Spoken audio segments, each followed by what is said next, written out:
Assalamualaikum warahmatullahi wabarakatuh. Kami dari kelompok 3 ingin menyampaikan materi keanekaragaman hayati. Saya Gina Rahima sebagai moderator dan teman-teman saya Abdul Maulana Sidik, Syafira Naufal, dan Tasya Naisila.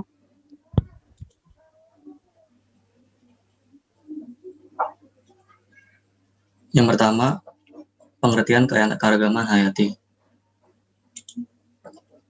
Keanekaragaman hayati adalah kekayaan atau bentuk kehidupan di bumi, baik tumbuhan, hewan, mikroorganisme, genetika yang dikandungnya, maupun ekosistem, serta proses-proses ekologi yang dibangun menjadi lingkungan hidup. Primak et al. Dalam tahun 1998 dalam Kuswanda 2009. Frasa keanekaragaman hayati sendiri sering pula disebut sebagai biodiversitas. Biodiversitas ini dapat kita temui di sekitar kita. Berbagai makhluk hidup yang kita temui menggambarkan adanya perbedaan-perbedaan antara makhluk hidup yang saling menyeimbangkan. Yang kedua ada tingkatan keanekaragaman hayati. Tingkatan keanekaragaman hayati dibagi menjadi 3 tingkat. Yang pertama tingkat gen, yang kedua tingkat spesies, dan yang ketiga tingkat ekosistem. Yang pertama ada tingkat gen. Biodiversitas pada tingkatan ini menyebabkan variasi antar individu dalam atau spesies. Biodiversitas ini terjadi akibat adanya variasi gen yang berbeda pada setiap individu sejenis. Gen sendiri adalah materi dalam kromosom makhluk yang mengendalikan sifat organisme. Gen ini menyebabkan adanya suatu variasi yang nampak atau fenotipe dan variasi yang tidak nampak atau genotipe. Yang kedua ada tingkat spesies. Keanekaragaman pada tingkat spesies sangat mudah diamati karena perbedaan yang sangat mencolok. Sebagai contoh, kucing, harimau, dan macan memiliki morfologi yang berbeda satu sama lain, tetapi mereka sebenarnya berkerabat dekat. Lalu yang ketiga ada tingkat ekosistem. Semua makhluk hidup berinteraksi dengan lingkungannya, baik itu faktor biotik maupun faktor abiotik. Faktor biotik merupakan bagian-bagian dalam ekosistem yang merupakan makhluk-makhluk hidup, misalnya tumbuhan. Sedangkan faktor abiotik merupakan bagian dalam ekosistem yang tidak hidup, misalnya iklim, cahaya, air, tanah, tingkat keasaman tanah, dan kandungan mineral dalam tanah. Oke, jenis-jenis ekosistem. Yang pertama ada ekosistem lumut. Ekosistem lumut merupakan ekosistem yang mayoritas lingkungannya ditumbuhi oleh tumbuhan lumut. Biasanya ekosistem ini terdapat di daerah yang bertemperatur rendah. Lalu yang kedua ada ekosistem hutan berdaun jarum. Ekosistem hutan berdaun jarum berada di daerah subtropis. Ekosistem ini biasanya tumbuh pada suhu yang relatif rendah. Yang ketiga, ada ekosistem hutan hujan tropis.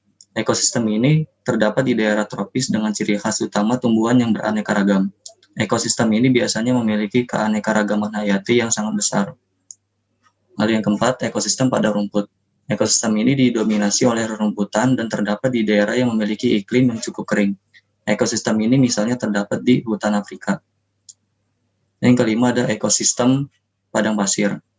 Ciri utama dari ekosistem ini adalah adanya tumbuhan kaktus yang hanya membutuhkan sedikit air untuk hidup, sedangkan hewan di sini antara lain reptil, mamalia kecil, dan berbagai jenis burung. Yang keenam ada ekosistem pantai.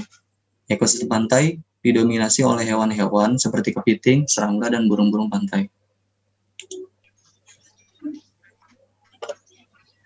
Selanjutnya itu ada keanekaragaman hayati di Indonesia. Berdasarkan geografis Indonesia terletak di antara 6 derajat lintang utara sampai 11 derajat lintang selatan dan 95 derajat sampai 141 derajat bujur timur. Artinya, Indonesia berada di daerah tropis. Batasan daerah tropis sendiri adalah 23,5 derajat lintang utara dan 23,5 derajat lintang selatan.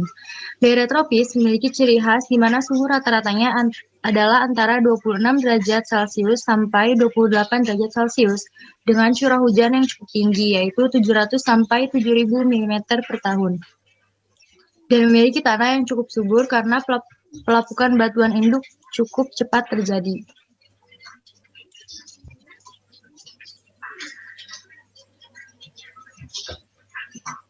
Berdasarkan persebaran organisme, itu ada 3. Yang pertama, persebaran fauna di Indonesia Barat atau Oriental.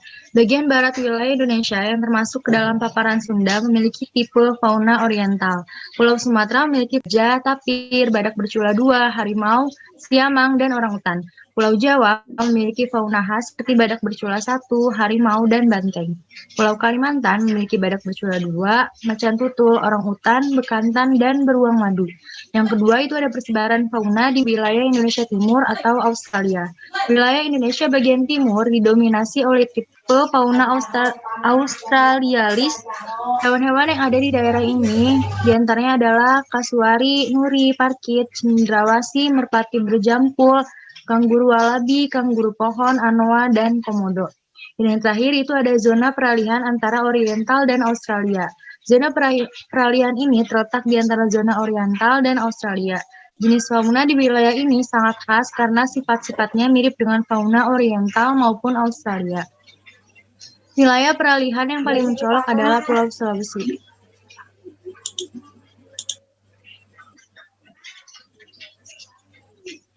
Flora Malaysiana. Flora Malaysiana merupakan tumbuhan yang tumbuh di wilayah Malaysiana yang memiliki ciri-ciri sama. Kata Malaysiana mengandung arti suatu batasan kawasan geografi persebaran tumbuhan yang daerahnya meliputi wilayah Indonesia, Malaysia, Singapura, Brunei Darussalam, Filipina, Papua Nugini, dan Timor Leste.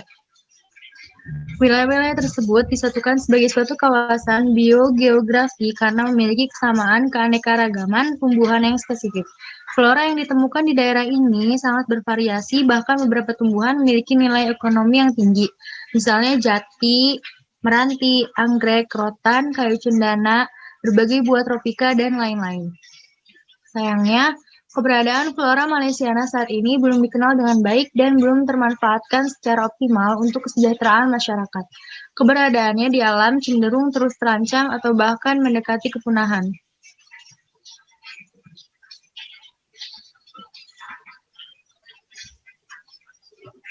Ini ada persebaran hewan di Indonesia.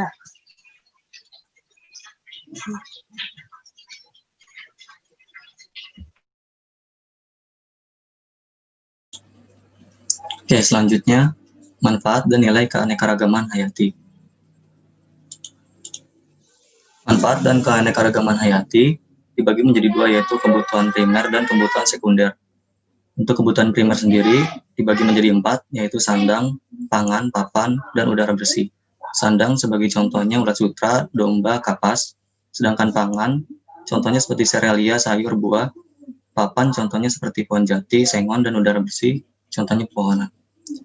Lalu kebutuhan sekunder seperti transportasi, contohnya kuda, unta, sapi. Rekreasi contohnya bunga, tanaman hias, keindahan bawah laut. Nilai-nilai keanekaragaman hayati dibagi menjadi 5. Yang pertama ada nilai biologi, yang kedua nilai estetika, yang ketiga nilai ekonomi, yang keempat nilai budaya, dan yang kelima nilai pendidikan. Kelima, pengaruh kegiatan manusia terhadap keanekaragaman hayati.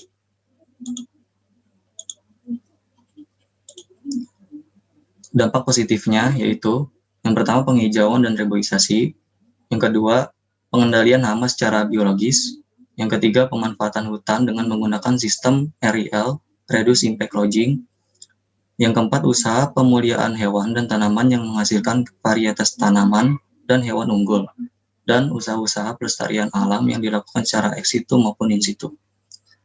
Lalu yang kedua ada dampak negatif, seperti penebangan liar, pemburuan liar, kegiatan industri, ladang berpindah, dan penangkapan ikan yang tidak tepat. Yang keenam, upaya perlindungan alam. Usaha perlindungan alam dibagikan menjadi 2. Yang pertama, perlindungan alam umum, dan yang kedua, perlindungan alam dengan tujuan tertentu. Perlindungan alam umum diklasifikasikan menjadi 3. Yang pertama, perlindungan alam ketat, perlindungan alam terbimbing, dan taman nasional. Lalu perlindungan alam tujuan tertentu diklasifikasikan menjadi 5. Yang pertama, perlindungan geologi, kedua, perlindungan alam botani, ketiga, perlindungan alam zoologi, keempat, perlindungan alam antropologi, dan yang terakhir, perlindungan suaka marga satwa.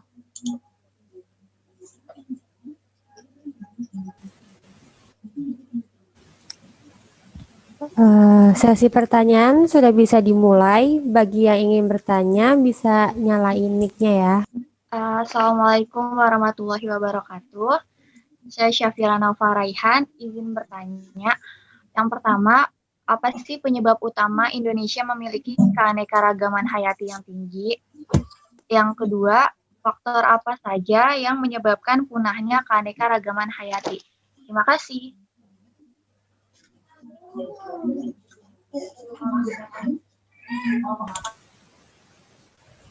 Bisa langsung dijawab ya. Assalamualaikum warahmatullahi wabarakatuh. Saya akan menjawab pertanyaan dari Syafira. Pertanyaan pertama yaitu, apa penyebab utama Indonesia memiliki keanekaragaman hayati yang tinggi? Jawabannya adalah, faktor yang mempengaruhi hal tersebut karena Indonesia terletak di wilayah beriklim tropis. Selain itu, Indonesia juga dilewati oleh garis khatulistiwa. Nah, letak ini menyebabkan Indonesia mempunyai keanekaragaman hayati yang tinggi. Keanekaragaman hayati Indonesia itu besar karena suhu dan curah hujannya juga besar, yang memungkinkan tumbuhnya beragam jenis tanaman. Seperti itu. Bagaimana, Syafira? Sudah jelas jawabannya? Baik, sudah jelas. Terima kasih.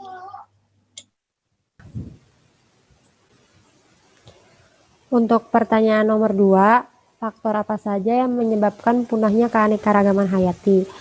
Faktor yang bisa menyebabkan punahnya keanekaragaman hayati itu macam-macam. Contohnya itu ada bencana alam ataupun perbuatan manusia yang seperti pembakaran hutan, perburuan liar, dan eksploitasi sumber daya alam secara besar-besaran. Bagaimana, Syafira Naufal? Apa sudah jelas? Baik, sudah jelas. Terima kasih. Oke. Sekian dari kelompok 3. Kurang lebihnya mohon maaf. Wassalamualaikum warahmatullahi wabarakatuh.